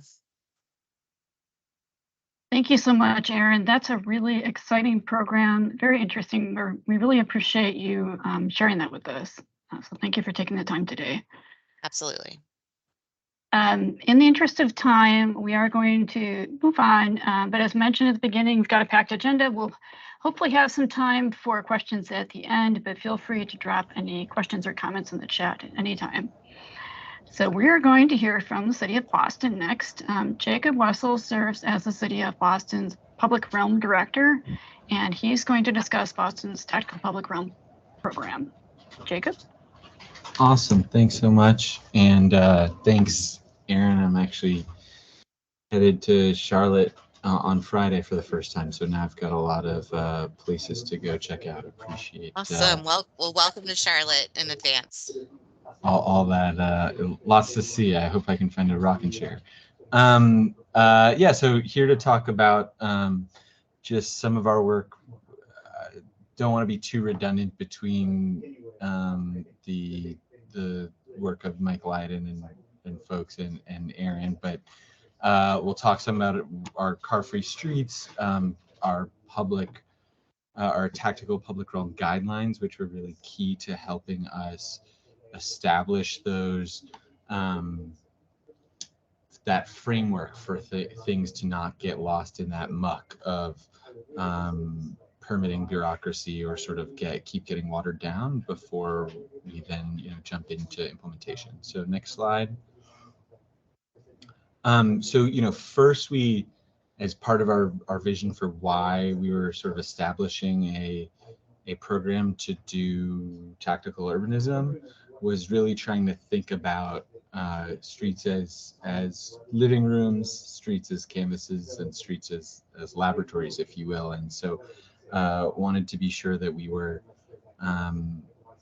thinking about streets in a different sort of way, which is sort of, I don't think is surprising to anyone who would be on this call. But I think one thing that really does stand out to folks as we're pitching why I can think I was 3 hours ago talking to a building owner about creating a plaza in front of the building he owns and sort of cleaving off a redundant slip lane, and was explaining that we can try out different types of material, different configurations on our streets, but also that the majority of the space that the city of Boston controls, right? If you think about what governments are, a lot of what we do is, and we're real estate holders and manage real estate on behalf of the people we serve.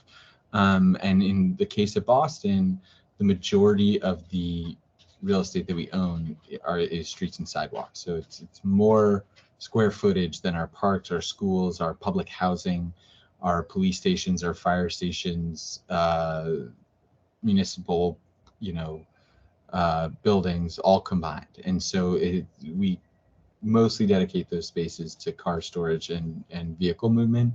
And so motor vehicle movement, I should say. And so sometimes that sort of makes things click in people's minds about why this work can be so important, and that we can rethink how some of that space is used, since it's the majority of what we control. Next slide. So as we think about that, a document we created in late 2018 with the help of some grants from some nonprofit partners was our tactical public realm guidelines. And these set out for codifying how we could do things like street murals, plazas,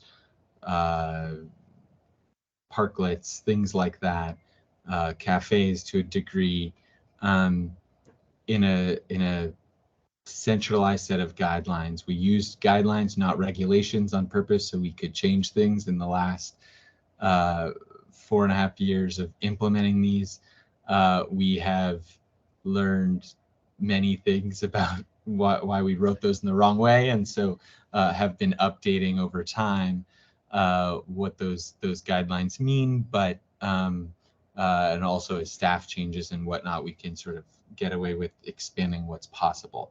But what was key is getting certain different departments involved. Think your fire department, think traffic engineers, think public works, our water and sewer commission, thinking about drainage and things of that nature. And as we need certain projects to be approved by commissions or whatnot, the first question will be, well, we all agreed to these guidelines, which might set out geometry, it might set out materiality, things like that. So I'm thinking for parklets, it set out how high barriers need to be on either side, how thick they need to be, what drainage looks like underneath, wheelchair accessibility for the platform to the curb. And the first question will be from all those city departments will be, does it meet the guidelines? And if the answer is yes, it gets approved sort of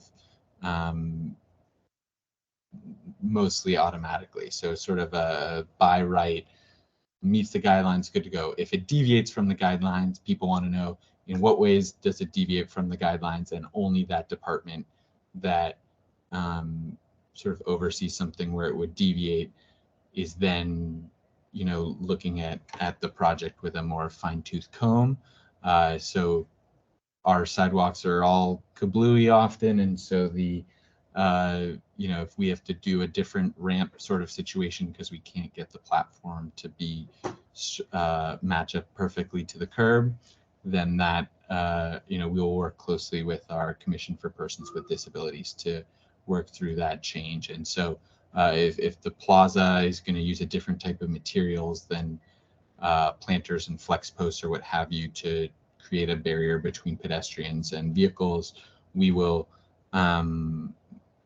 work with our engineering division to go through that. And so this was sort of just key to get people who had traditionally said no to all this stuff in the past, or only allowed the very smallest pilots to take place, to try to instead make this a more normalized way of doing things, and that we could really let sort of the pilot be the process. Next slide. And so just sort of a bit about Boston. I know we're tight on time here, but we do have a sort of thriving pedestrian zone in our downtown crossing area that was part of the pedestrianization craze in the 70s. And so this has been an area where we can point to as a place that was transformed in a way a while back. Thankfully, that was not torn out as many other pedestrian zones were. It's served by a lot of public transit. But so we are now sort of iterating on that pedestrian zone, but it gives us an example of a place to bring people to talk about materiality, to talk about the trench drain that might exist on in that bottom right photo right there. But this is sort of the full build version where we think about really using curb and paving materials, and think about how we will get to sort of some future where we can do full build versions of this. Next slide. And so then that brings me to Newbury Street, which so talk about sort of one of my first projects that was sort of taking an open streets approach, less for mobility and recreation and more from a pedestrian and shopping perspective. So it's sort of a high profile shopping street in Boston's Back Bay neighborhood with sort of some quintessential Victorian architecture, well served by transit and hotels and things of that nature. And it has a real diverse mix of retail that can be everything from really high end to a lot of college student serving businesses at the lower end of the dollar scale, and a mix of services as well as clothing, jewelry to restaurants and whatnot. Next slide. And so sort of this was one of these first projects back in 2016 where we were trying to demonstrate to people that we could re-envision a street simply for a day, not for the purpose of a parade or a festival or anything like that, but simply because it could be a better place if vehicle usage was changed, and if we could start to manipulate the physical environment of the street itself. So this is what the street typically looks like on the weekends. The sidewalks in the summer, I guess I should say, in particular, become quite, the congestion is both in the two one-way vehicle lanes on the street, plus the two parking lanes, which are constantly occupied. We're at over 100% occupancy here, despite raising parking meter fees here. But the sidewalks become quite congested and it can be tough to navigate. Next slide. And so we turned this into a demonstration. We went from one event in 2016, expanded to 3 for the next 3 years.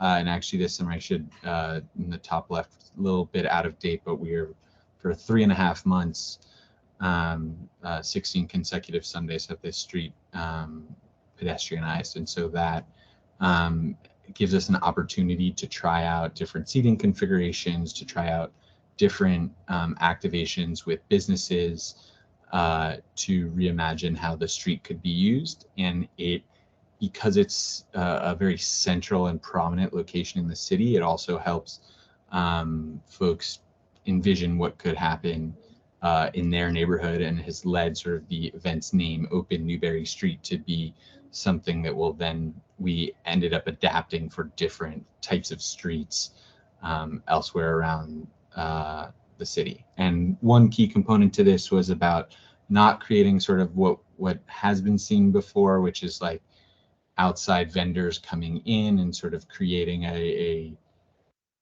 mechanism for sort of a fair, a flea market or something like that. But it was that the businesses that are already there starting to imagine how they could sort of have a parklet, if you will, but from a retail perspective. And this was key before our Streeteries program launched, or really the permitting got easier at the height of the pandemic, to help restaurants imagine how to utilize additional street space as patios.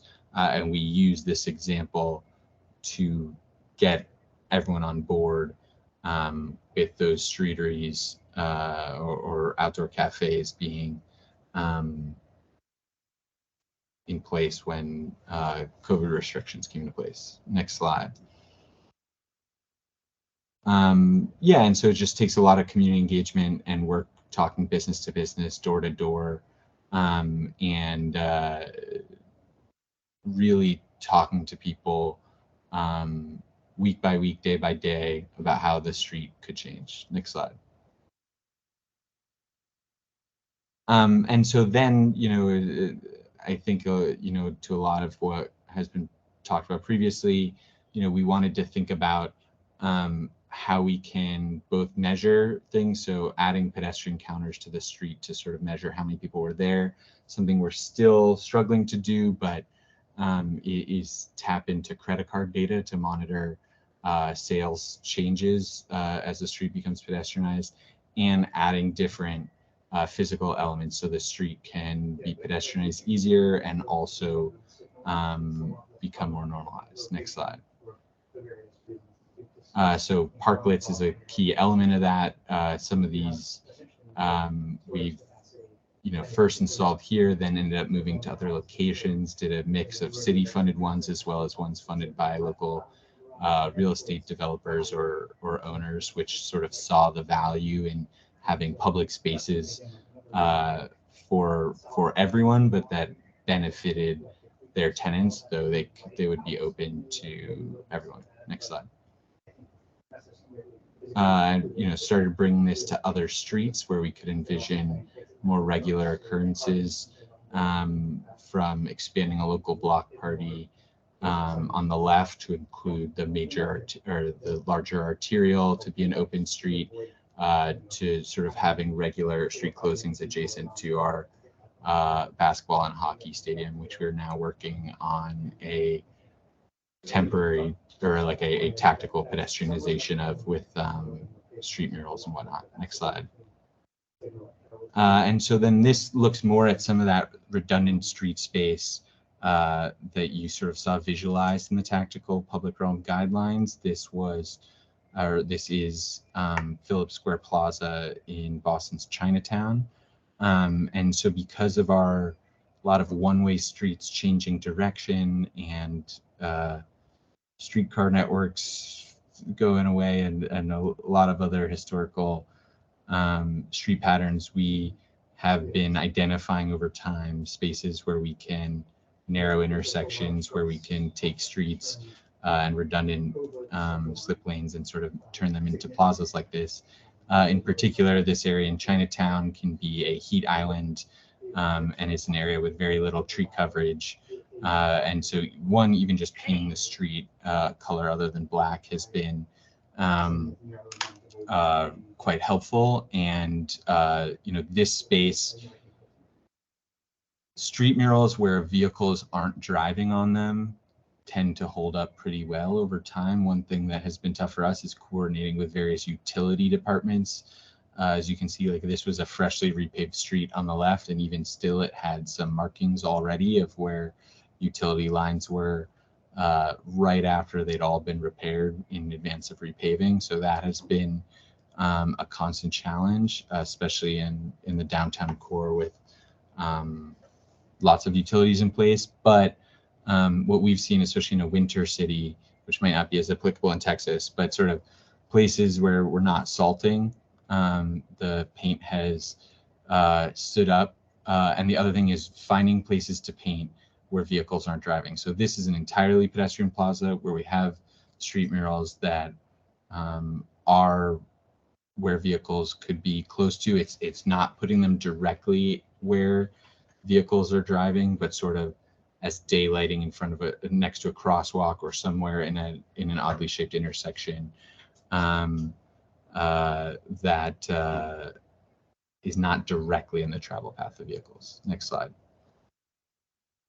And then I'll go through one more sort of the tactical to permit representation. So this is Birch Street in a neighborhood called Rosendale.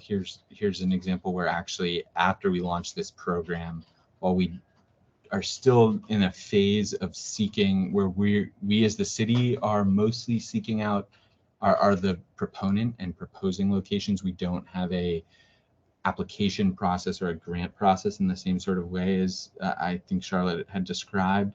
But here, the business owners on this street came to the city asking for us to change their street and make it more dynamic. But we knew that there wasn't complete consensus among all the businesses. The cheese shop really wanted it, but the barber shop had other thoughts. And so we wanted to figure out a way that we could demonstrate what a pedestrianization of this small redundant street in sort of an outer neighborhoods shopping district. It's sort of a square of a few blocks. And so if you go to the next slide, you can see how we sort of changed that one street from a, parking lot, if you will, from about 10 to 12 parked cars and just a one-way drive aisle. It's about a little over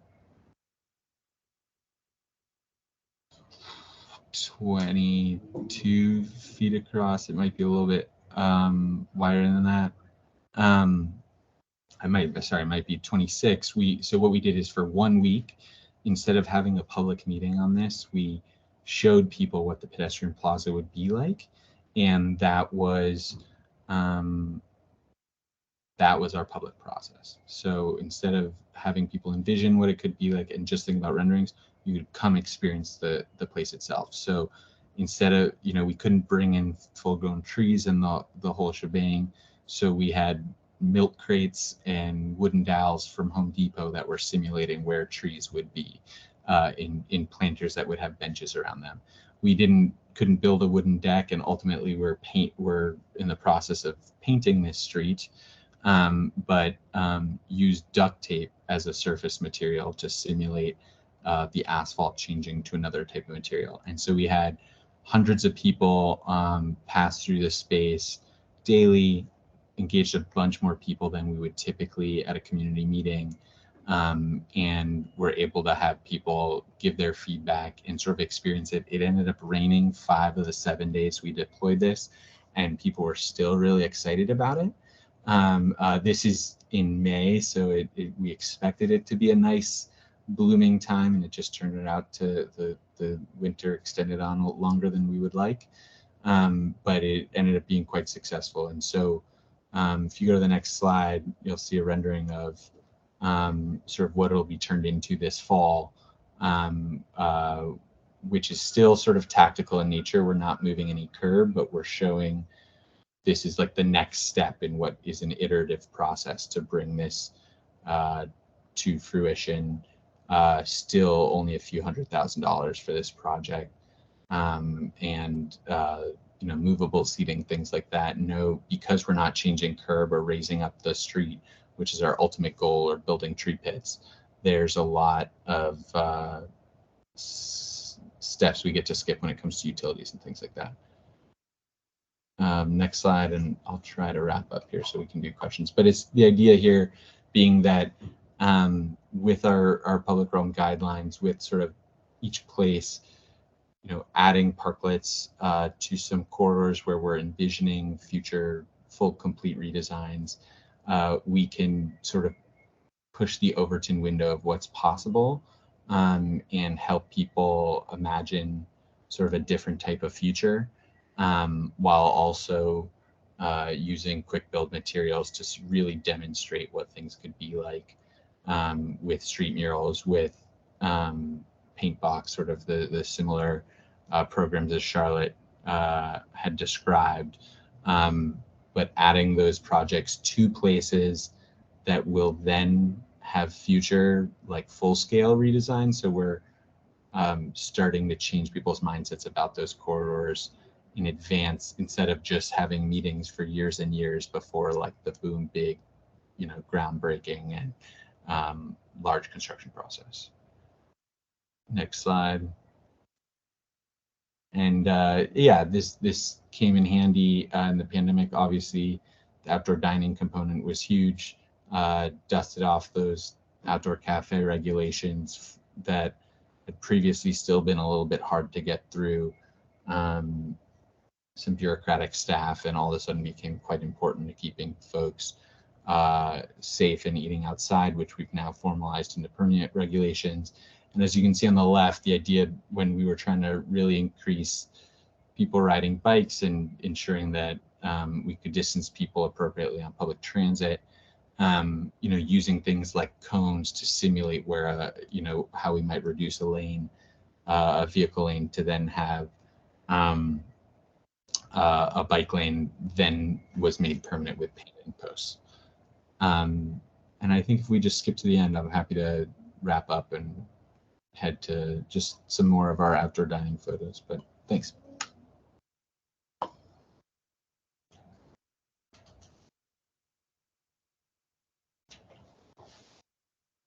All right, thank you so much, Jacob. That's a terrific program, really interesting. You have a really holistic approach to the public realm and placemaking implementation. It's just really interesting. We really appreciate you joining us to share that.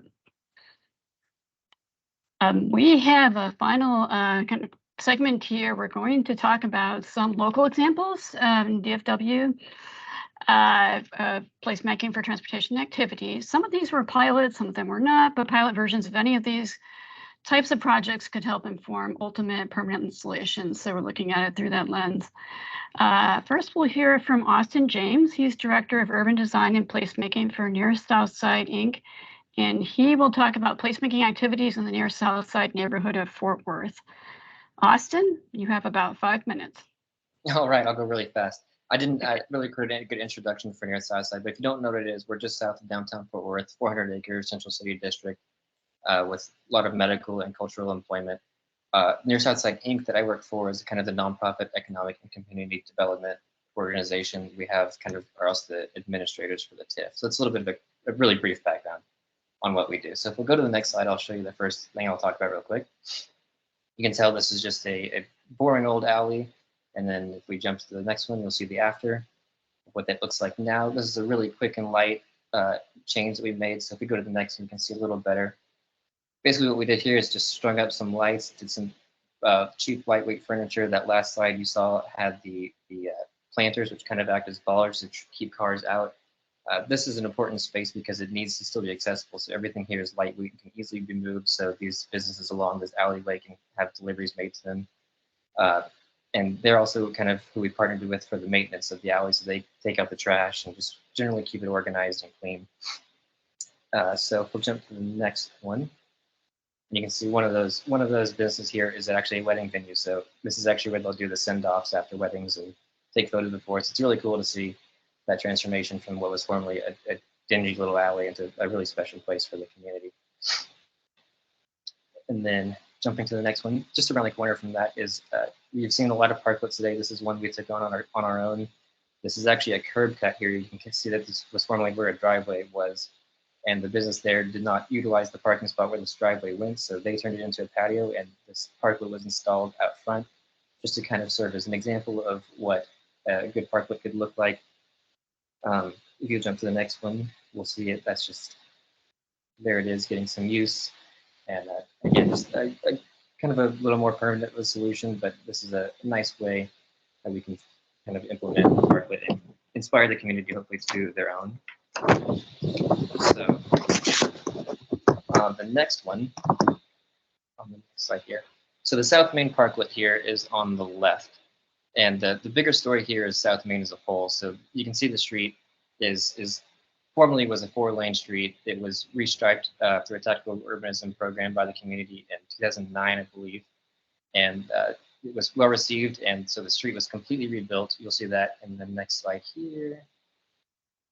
If you jump over, there you go. This is during the process of that. So this was a pretty transformative thing. But you see the buildings on the left there, they're all pretty dilapidated. And if we jump to the next one, sorry, I'm kind of going out of right here. But anyway, the park, the micro park helped really inspire that street. This is actually the micro park in its first location. So everything about the park is pretty flexible. You can throw those trees onto a forklift. There's the art box and a shipping container on the left there. And again, lightweight furniture. We use the milk crates as well. Those are a popular thing for kids to play with. They're make little forts and whatnot with. And then if we go one more over to the next slide. So this is the micro park today. You can see it's in its current location back on South Main, where it is now. have food trucks that are parked out there, and again, it's another popular community destination. If we jump to the next one. So Oleander Walk was basically similar to the first one, was basically just an alley. Instead of the squeeze was really only 2 blocks. This is a pretty long stretch. This is about 10 blocks or about a half mile. And this is a pretty transformative with lots of infrastructure. You can see the street was narrowed. There's bollards up and down, and there's a significant amount of landscaping that was installed along the edges here. And these have created over time. This was built in phases between. Sorry, am I going too fast? Between 2006 and 2008. So over time, these trees have really grown up and made a really great green space. And if we go to the next one, it's kind of a similar situation. It's been a great catalyst for development. Developments in this photo were built after the walk. And it's hard to see here, but we recently put up this is a simple way to remind people of this, is some coroplast signs that say, remind the users that this is kind of a space for walking and biking as well as cars, but to a lesser extent. Okay. I wanted to throw some future ones in here. This is a gateway between downtown and our neighborhood. This is how it looks now. If we jump to the next one, these are very preliminary renderings right now, but some really cool implementation of artwork, bike lanes, narrowed roadways, and lighting, as well as some other pedestrian amenities here. And this is kind of a vision of what the tunnel will look like. We've hired an artist, Bill Fitzgibbons, who's done some similar projects around the country, who will light this tunnel and hopefully make it a much more welcoming space than it currently is. And the next one. So Arts Goggle takes place on. Austin, I think occasionally you might be moving away from a mic a little bit, and we're having a little trouble hearing you. I'm sorry, I'll try and sit still. I've only got 2 left. So Arts Goggle is kind of a catalyst street art festival.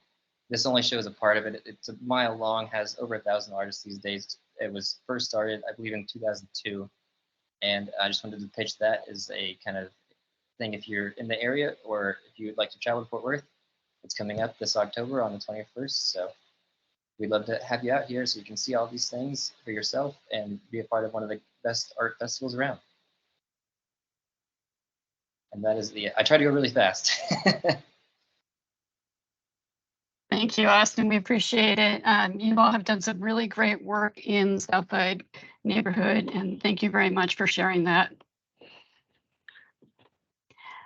Okay, I'm going to wrap up with just a quick rundown of a couple of other great examples of pilot placemaking activities in DFW. Next slide.